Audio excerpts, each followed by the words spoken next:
The first sign that something was wrong came 3 weeks before Christmas. Not from an argument. Not from a phone call. Not even from Ethan. It came from a pause. A small pause that lasted less than 2 seconds. The kind most people would never notice. I noticed, because after 20 years in the United States Marine Corps, noticing things had become second nature. The pause happened on a cold December morning while Ethan Mercer stood in my kitchen holding a mug of coffee. Outside, frost covered the grass. Inside, the smell of fresh coffee drifted through the townhouse I had owned for nearly 8 years. The house wasn't large. It wasn't flashy. It wasn't designed to impress anyone. Every piece of furniture had been chosen because it was practical. Every room was clean. Every bill was paid. Every corner belonged to me. Exactly the way I liked it. Ethan leaned against the counter and smiled. "My parents want you to come to Christmas Eve dinner." I looked up from the briefing packet spread across my kitchen table. The packet contained information that would eventually be discussed by officers responsible for thousands of Marines. Ethan thought it was administrative paperwork. I let him think that. "Properly this time," he added. I raised an eyebrow. "Properly?" He laughed. "You know what I mean." I wasn't sure I did. I'd already met his parents once. A charity fundraiser. 10 minutes. Maybe 15. Long enough for introductions. Long enough for observations. Long enough for his mother to glance at my clothes, my shoes, and my quiet demeanor before deciding exactly who she thought I was. The memory hadn't left me. Neither had the look in her eyes. Not rude. Not openly. Just calculating. The way some people inspect merchandise before deciding whether it's worth purchasing. I closed the packet. I thought I already met them. Not really. He smiled. That was different. I studied him. Ethan was handsome in an uncomplicated way. Kind eyes. Easy smile. Reliable habits. The type of man who remembered birthdays. The type who brought flowers to funerals without being asked. The type who checked your windshield fluid because he noticed it was low. In many ways, he was exactly the sort of man I had hoped to find. But he had one flaw. A flaw I had noticed before. He hated conflict. Especially when it involved his family. "What's bothering you?" he asked. I tilted my head. "Your mother wasn't exactly enthusiastic when we met." He sighed. "There it is." "There what is?" "The thing you're worried about." I folded my arms. "Should I be?" "No." His answer came too quickly. Always a bad sign. "Then why did you answer before I finished asking?" That earned a laugh. But not a comfortable one. He looked away first. "She's traditional." Traditional. A word people often use when they don't want to say judgmental. I say, "Victoria." "I'm listening." He rubbed the back of his neck. "She just likes to understand people." That almost made me smile. No, Margaret Mercer didn't like understanding people. She liked categorizing them. There was a difference. I looked at him carefully. "What exactly have you told them about me?" The question caught him off guard. His eyes shifted. "Only slightly. But enough. That you work on base." I waited. Nothing else came. "That's all?" He shrugged. "More or less." There it was. The pause. The hesitation. The thing that had caught my attention. Because Ethan knew exactly what his parents believed. And he wasn't correcting it. I was 38 years old. A major general in the United States Marine Corps. One of the youngest women to ever reach that rank. I commanded thousands of personnel. Oversaw operations with budgets large enough to make most CEOs uncomfortable. Owned my home. Maintained substantial investments. Had a pension waiting for me whenever I decided to retire. And none of it mattered. Not at that moment. Because what interested me wasn't what Ethan's family would think if they knew. What interested me was what they thought when they didn't. I thought about my mother. A woman who spent 28 years working in a county records office in North Carolina. A woman who taught me more about character than any military academy ever could. One of her favorite sayings returned to me immediately. "If you want to know who people really are, let them think you need something from them." She had been right more often than not. Maybe this would be another example. "When is dinner?" I asked. Relief flashed across Ethan's face. "Christmas Eve." I nodded. "I'll come." His smile returned instantly. "You'll see." "See what?" "That they're good people." I didn't answer. Because good people don't require endorsements. Their actions usually speak for themselves. After he left for work, I walked upstairs and opened my closet. Uniforms hung on one side. formal attire on another. Civilian clothes filled the rest. I passed all of them. Instead, I reached for the oldest coat I owned. Brown wool. Worn cuffs. Faded sleeves. Still respectable. Still functional. But easy to underestimate. I held it for a moment. Then smiled. Perfect. The next few weeks passed quickly. Meetings. Briefings. Holiday ceremonies. Military families preparing for deployments. Others preparing for reunions. The annual mixture of joy and heartbreak that December always brought to military communities. During the day, officers stood when I entered rooms. At night, Ethan sat on my couch talking about Christmas decorations and office parties. The contrast amused me. One evening he mentioned his mother's special china. Another night he talked about his father's wine collection. Then, 4 days before Christmas, he said something interesting. If my parents ask questions about your future, don't take it personally. I looked up from the book I was reading. What kind of questions? He shifted uncomfortably. You know. No. Marriage. I closed the book. Marriage? Finances. Stability. Plans. There it was again. Another warning. Another hint. Another opportunity to tell me something directly. And another moment when he chose not to. That bothered me more than his parents ever could. By Christmas Eve, I knew one thing with complete certainty. The dinner wasn't about meeting the family. It was about evaluation. And whether Ethan realized it or not, I was about to evaluate them right back. Christmas Eve arrived cold and clear. The kind of winter evening that looked perfect in holiday advertisements. Porch lights glowed across quiet neighborhoods. Wreaths hung neatly on front doors. Families gathered around tables pretending life was simpler than it really was. I stood in front of my bedroom mirror fastening the buttons of a plain cream-colored blouse. No jewelry except my watch. No designer handbag. No hints. No signals. Nothing that would encourage anyone to look twice. Exactly as planned. The old brown coat waited beside the door. When I slipped it on, I almost laughed. A woman wearing that coat could disappear in a crowd. A major general couldn't. That was the difference. When people saw rank, they often stopped seeing the person. Tonight I wanted to know who would still look. Ethan arrived shortly before 5. He carried a pecan pie I'd baked the previous evening. You look nice, he said. Not beautiful. Not stunning. Nice. I smiled. Thank you. The drive to his parents' house took about 30 minutes. Traffic moved slowly through neighborhoods covered in Christmas lights. Children ran across front yards carrying wrapped gifts. Families gathered behind glowing windows. For a moment, everything felt peaceful. Then Ethan spoke. My mom can be a little intense. I looked out the passenger window. A little? He laughed nervously. You know what I mean. No. Another pause. I just don't want tonight to become awkward. That sentence stayed with me. Because awkwardness only appears when people are worried about something. The question was what? When we finally reached the Mercer home, it looked exactly as I expected. Large. Elegant. Carefully maintained. Not flashy. Not excessive.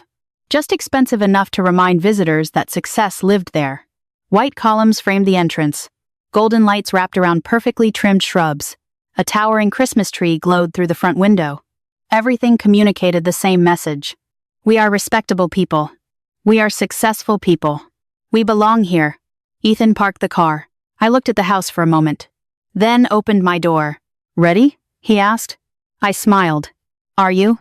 His expression shifted briefly, then disappeared.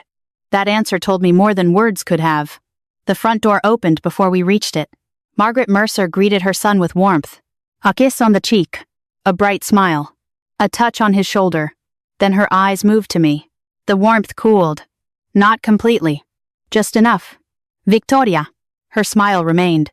But it became more professional. More measured. More selective. Merry Christmas. Merry Christmas. She reached for my coat. The moment her fingers touched the worn wool, I saw it. The smallest reaction. Almost invisible. Confirmation. Exactly what she expected. The coat had done its job. She hung it carefully near the entryway. Then led us inside. The house smelled of cinnamon and baked ham. Christmas music drifted softly through hidden speakers. Everything looked perfect, which usually meant nothing was. Richard Mercer stood near the fireplace. Tall. Confident. The posture of a man accustomed to authority. He shook my hand firmly. Good to see you again. Thank you for having me. His eyes performed the same inspection his wife's had. Clothes. Shoes. Posture. Presentation. Assessment completed within seconds. Ethan's sister Caroline appeared next. Wineglass in hand. Perfect hair. Perfect smile. The kind of woman who never seemed to have a bad photograph. So this is Victoria. I smiled politely. And you must be Caroline. Her smile widened slightly. Daniel talks about you all the time.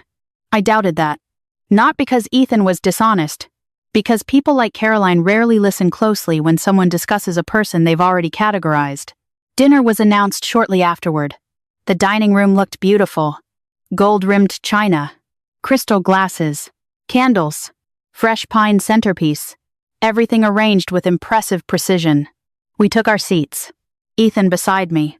His parents across from us. Caroline and her husband at opposite ends. The meal began pleasantly enough.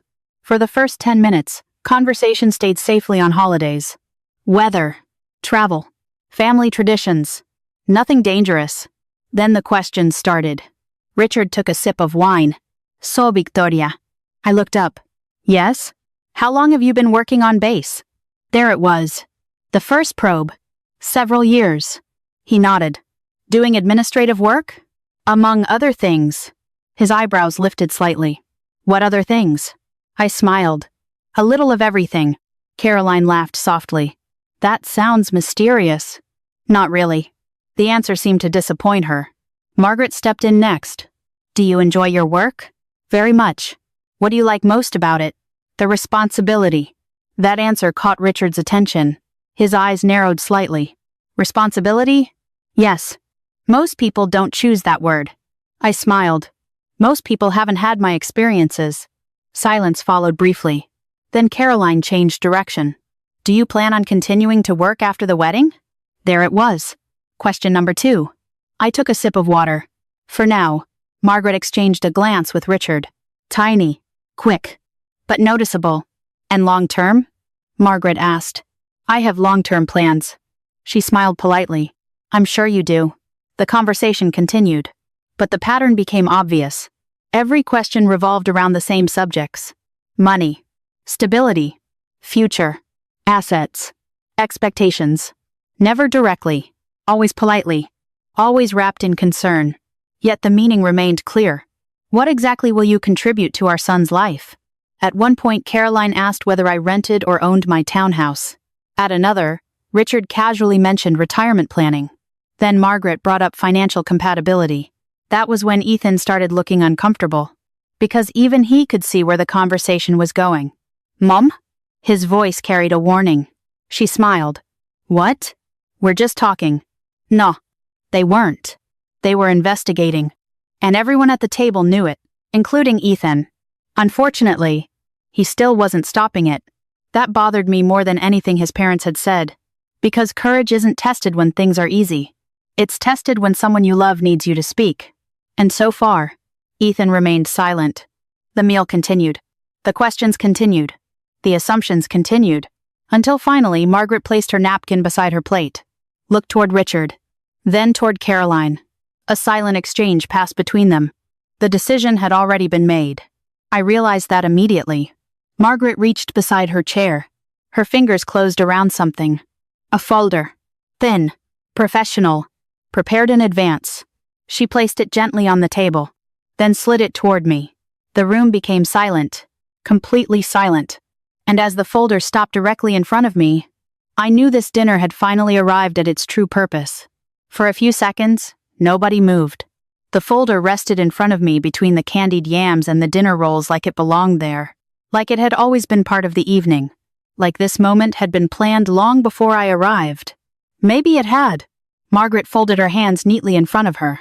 Her smile remained perfectly intact. We think this is best. No apology. No hesitation. No embarrassment. Just certainty. I looked down at the folder. Then at Ethan. He couldn't meet my eyes. That told me everything. He knew. Not just that the folder existed. He knew exactly what was inside. The disappointment I felt in that moment surprised me. Not because of the document. Because of him. A prenuptial agreement wasn't automatically offensive. I had seen dozens. Some were wise. Some were necessary. Some protected both parties fairly. This wasn't about the paper. It was about trust. And trust had just developed a crack. I opened the folder. The first page confirmed what I already knew. Prenuptial agreement. Prepared by Mercer and Langley Family Council. Interesting. Not an independent attorney. Not neutral representation. Family Council. The first clue. I turned the page. Then another. Then another. Nobody spoke. The room felt strangely still. Christmas music drifted softly from somewhere in the house. A piano version of Silent Night. The irony wasn't lost on me. As I continued reading, a pattern emerged. Every clause assumed one thing, that I was entering the marriage with significantly less. Less income. Less assets. Less financial sophistication. Less value. The language remained professional. But assumptions have a way of revealing themselves. Even inside legal documents. I reached the margin notes. Handwritten. Margaret's handwriting. Must discuss before venue deposit. Important protection. Review carefully. Interesting. Very interesting. I closed the folder slowly, then placed both hands on top of it. The silence stretched. Eventually I asked the simplest question possible. When was this drafted? Margaret answered immediately. Several weeks ago. I nodded. Then looked at Ethan. You knew? His jaw tightened. Yes. No excuses. Not yet. Just yes. I appreciated that much. For how long? A few weeks. I held his gaze. And you didn't think I should know? It's not like that. The answer came too fast. Too practiced. Too familiar. I had heard similar answers from officers trying to explain poor decisions. It's exactly like that. Ethan looked away first. His father stepped in. There is no reason for this to become adversarial. I turned toward him. I'm not being adversarial. Good. Just thorough. Something about that answer seemed to make him uncomfortable. Good. I reopened the folder. Flipped back to the beginning. Then asked another question. What is the current value of Ethan's trust? Silence. Immediate silence. Caroline blinked. Richard frowned. Margaret straightened slightly. The atmosphere shifted. Just a little. Enough. I'm sorry? Richard said. You mentioned protection. I kept my tone calm. I assume the trust is one of the assets being protected. Nobody answered immediately. That answer told me more than words would have. Caroline finally laughed. A nervous laugh. That's a very direct question. I smiled politely. Isn't this a direct conversation? Nobody laughed. Interesting. Richard folded his hands. We don't generally discuss those matters. And yet you're asking me to sign a legal agreement affecting my future. I tilted my head. So it seems relevant. Margaret's smile weakened. Barely. But enough. I continued. Is Ethan's home personally owned or held through a trust structure? Richard stared at me. Why does that matter? Because ownership structure affects marital exposure. Now nobody spoke at all. Even Ethan looked surprised. Caroline slowly lowered her wineglass.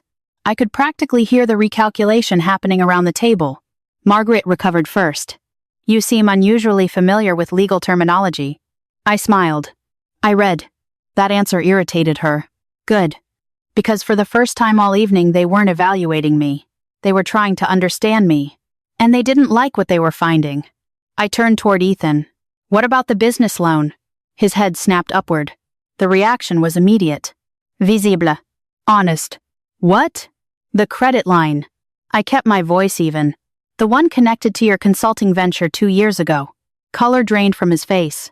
Caroline looked at him. What credit line? Richard looked at him too. What is she talking about? Ethan suddenly seemed very interested in his water glass. It's handled. I nodded. Good. Then I looked at his father. Is it? The room became silent again. A different silence this time. Not comfortable. Not controlled. Uneasy. Because suddenly I wasn't the only person being examined. Richard leaned back slowly.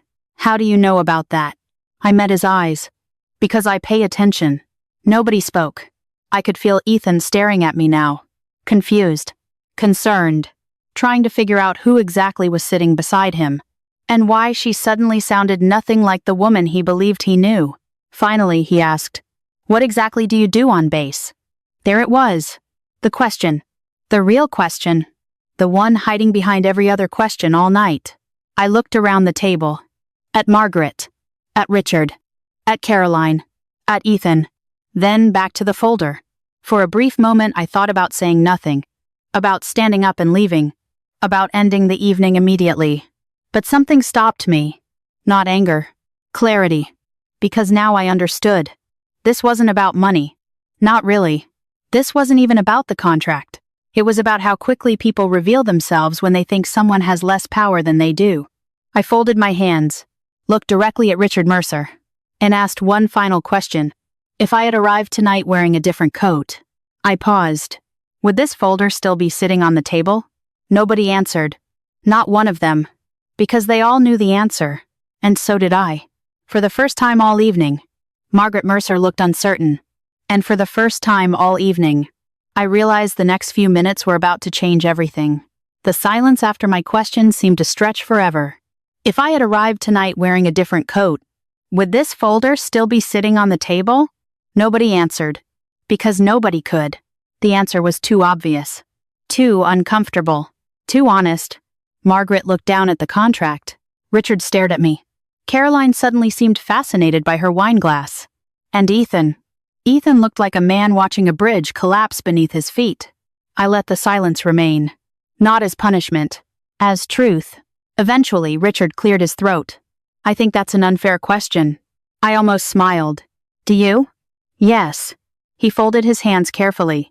You intentionally allowed us to misunderstand your circumstances. There it is, Caroline said quietly. Margaret nodded. Exactly. For the first time all evening, their attention shifted. Not toward the contract. Toward me. Toward my role in what had happened. Interesting. Very interesting. I leaned back slightly. Tell me something. Nobody spoke. If I had introduced myself tonight as Major General Victoria Hayes, I looked around the table. Would this conversation have happened?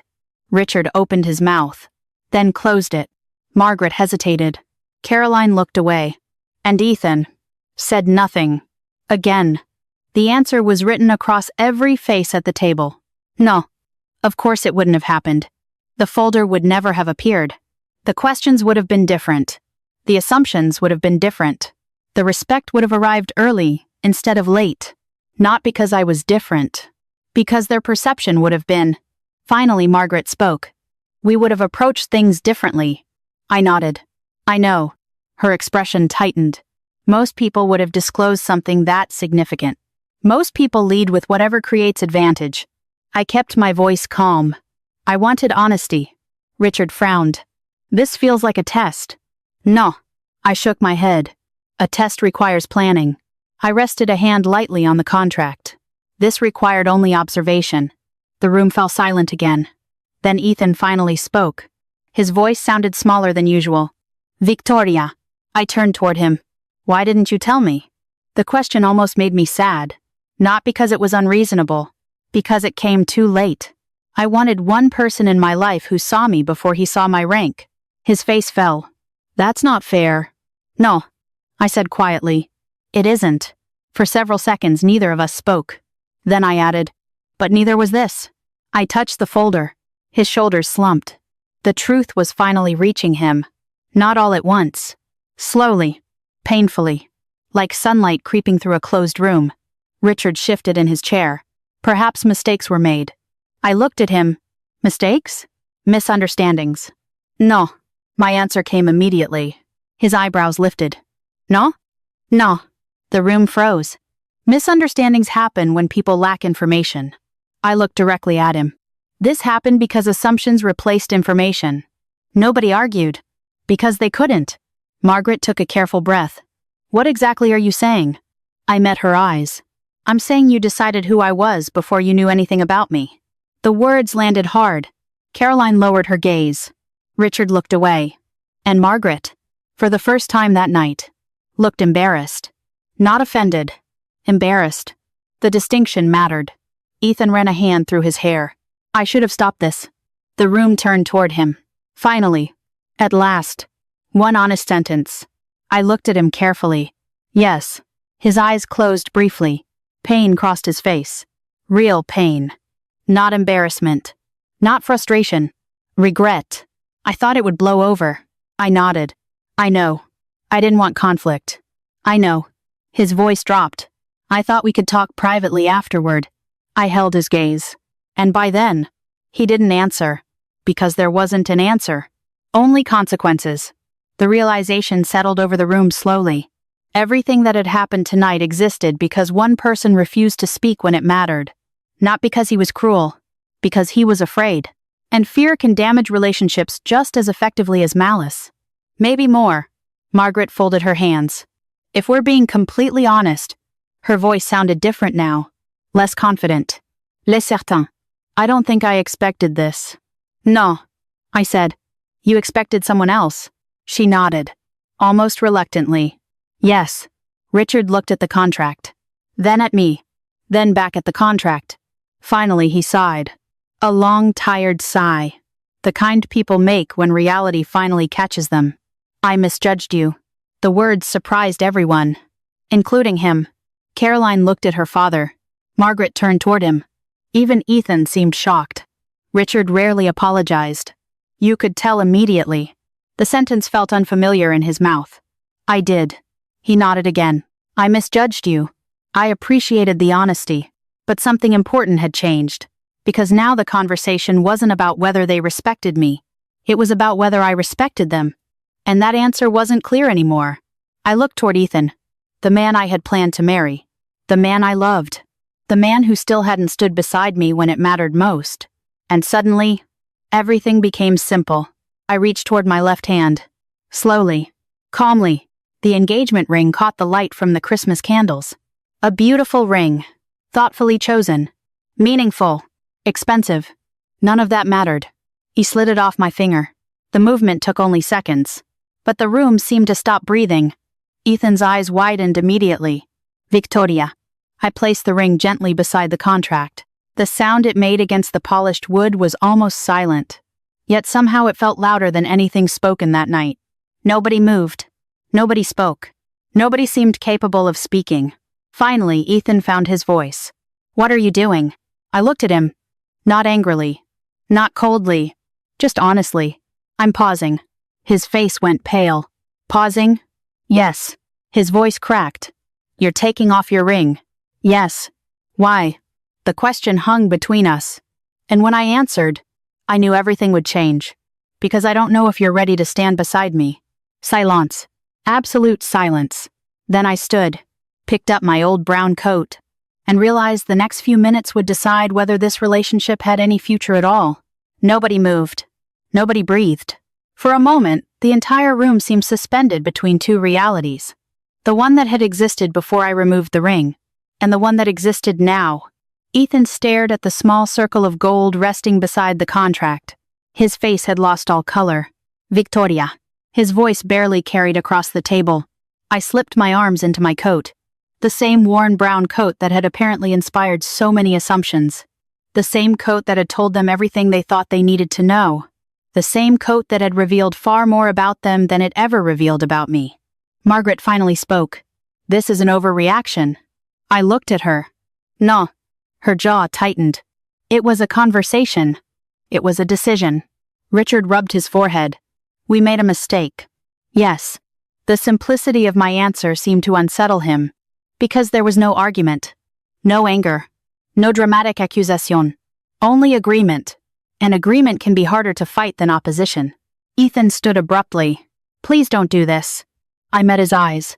What exactly am I doing? His mouth opened. Then closed. Finally he answered. Walking away. I considered that. No. I said quietly. I'm stepping back. The distinction mattered. Because despite everything, I still loved him. That was the painful part. If I hadn't loved him, this would have been easy. Simple. Clean. Instead, it felt like surgery. Necessary. But painful. I love you. The words escaped Ethan before he could stop them. The room went silent again. I looked at him for a long moment. I know. Then why? There was genuine desperation in his voice now. Not embarrassment. Not pride. Fear. I answered honestly. Because love isn't the problem. He looked confused. Then hurt. Then confused again. What does that mean? I took a slow breath. It means I never doubted that you cared about me. The room remained still. I doubted whether you would stand beside me when it became uncomfortable. The words hit harder than anything else I'd said all night. Because they were true. Ethan lowered his eyes. For several seconds nobody spoke. Then he whispered, "I thought I was protecting everyone." "No," I said gently.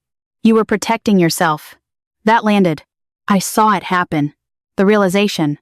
The recognition. The acceptance. Pain crossed his face. Real pain. The kind people feel when they finally stop lying to themselves. Margaret looked away. Richard stared at the table. Even Caroline remained silent. Because nobody could argue with it. The truth was sitting in the room with us now. And truth has a way of making conversation unnecessary. I walked toward the front door. No one stopped me. Not because they didn't want to. Because they didn't know how. Before opening the door, I turned back one final time. The Christmas tree glowed softly behind them. The dinner table remained untouched. The contract still sat in the center. The ring beside it. Två symbols. One representing commitment. The other representing control. Strange how easily they had ended up side by side. My eyes found Ethan again. And for the first time that evening, I saw someone beginning to understand. Not fully. Not completely. But beginning. This isn't the end. His head lifted slightly. Hope appeared immediately. Then I continued. But it isn't the beginning anymore either. The hope softened. Not disappeared. Changed. Into something more realistic. More honest. I opened the door. Cold December air rushed inside. And then I left. The first week after Christmas was quiet. The second week was quieter. Work helped. It always had. At Quantico, nobody cared about Christmas dinner disasters. There were budgets to review, personnel matters to address, operational decisions to make, Marines depending on leadership. Responsibilities have a way of cutting through emotional confusion. For 8 or 10 hours each day, I could focus entirely on the mission. Then I would return home. And the silence would be waiting. The first call came 3 days later. I let it go to voicemail. Then another. And another. Eventually the calls stopped. A letter arrived instead. Handwritten. I recognized Ethan's handwriting immediately. Careful. Organized. Deliberate. Just like him. I read it twice. Then a third time. What struck me wasn't what he said. It was what he didn't say. No excuses. No blaming his parents. No attempts to explain away his choices. Just responsibility. For the first time since Christmas, I saw accountability. More letters followed. Each one different. Each one more honest. He began therapy. Started examining patterns he'd carried since childhood. The habit of avoiding conflict. The fear of disappointing his parents. The instinct to keep peace at any cost, including his own integrity. For the first time in his life, he was asking difficult questions. And unlike before, he wasn't running from the answers. Then something unexpected happened. A letter arrived from Richard Mercer. Short. Direct. 3 paragraphs. No excuses. No qualifications. Just acknowledgement. I misjudged you. I assumed things I had no right to assume. That responsibility belongs to me. Simple. Not enough to repair the damage, but enough to matter. A few days later, Margaret called. That conversation lasted less than 15 minutes. Yet it told me everything. For the first time since I'd met her, she listened more than she spoke. That alone was progress. Weeks passed. Then one afternoon, Ethan sent a final message. Not a request. Not pressure. Just an invitation. Coffee. Public place. No expectations. If you're willing. I stared at the message for nearly 10 minutes. Then I replied. Yes. The diner sat beside a highway outside town. Nothing fancy. Nothing impressive. Exactly the sort of place where nobody cared who you were. Perfect. When I walked inside, Ethan was already there. He stood immediately. Not because of my rank. Because of respect. A small difference. An important one. He looked different. Not physically. Internally. Like someone who had been carrying weight and finally acknowledged it existed. Masat. Ordered coffee. And talked. Really talked. For the first time. Not about wedding plans. Not about parents. Not about contracts. About truth. About fear. About responsibility. About courage. The conversation lasted nearly 3 hours. At one point he looked at me and said, "I always thought being a good man was enough." I nodded. "Many people believe that." Then he added, "I didn't realize being good sometimes requires being brave." That sentence stayed with me, because it told me more than every apology combined. When we finally stood to leave, neither of us rushed. Neither of us forced certainty where it didn't exist. Trust doesn't work that way. Love doesn't either. Outside, winter sunlight reflected across the parking lot. Ethan smiled. A real smile. Small. Honest. "Same place next week?" I looked at him, then nodded. "Same place next week." Relief appeared briefly in his eyes. Not because everything was fixed, because possibility existed. And sometimes possibility is enough.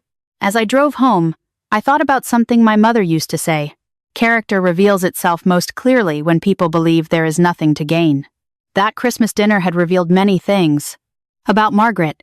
About Richard. About Ethan. Even about me. In the end, the lesson was never about money. Or rank. Or contracts. It was about respect. Because respect isn't created by titles. It isn't purchased through wealth. And it certainly isn't guaranteed by family reputation. Respect is revealed through behavior, especially when no one thinks it matters. And sometimes, the people who deserve a second chance are the ones willing to earn it.